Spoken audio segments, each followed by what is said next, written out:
Taste the Daily. Villupuram மாவட்டம் விக்கிரவாண்டியில் இயங்கும் தனியார் பள்ளியில் கழிவுநீர் தொட்டியில் விழுந்து எல்கேஜி படிக்கும் பெண் குழந்தை உயிரிழந்த சம்பவம் பரபரப்பை ஏற்படுத்தியுள்ளது.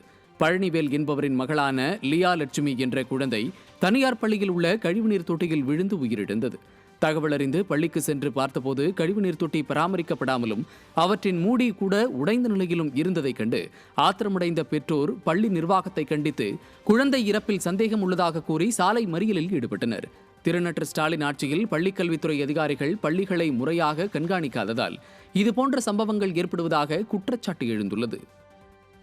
யாரோ சார் பார்த்து சொல்லியிருக்கிறாரு, ஒரு குழந்தை மேல மதுக்கு வேண்டிட்டு அப்ப எந்த ஒரு நிர்வாகம் நடக்குதுங்க. ஒரு குழந்தை பாத்ரூம் போச்சுன்னா ஒரு ஆயாமா கூட போகணுமா போறது இல்லையா? இந்த ஸ்கூல்ல போக மாட்டாங்க. அது என் பேரன் சொல்லிருக்கான், எனக்கு கூட ஆயாமா வரமாட்டாங்க.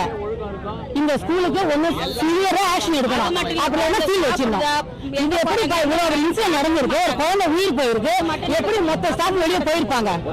நீங்க சொல்லுங்க, எப்படி ஸ்டாஃப் வெளியே அனுப்பிச்சுட்டு போலீஸ் எப்படி காவல் காப்பாங்க? இந்த பேரண்ட்ஸ் என்ன பதில் சொல்லுவாங்க அவங்க நாளைக்கு? இந்த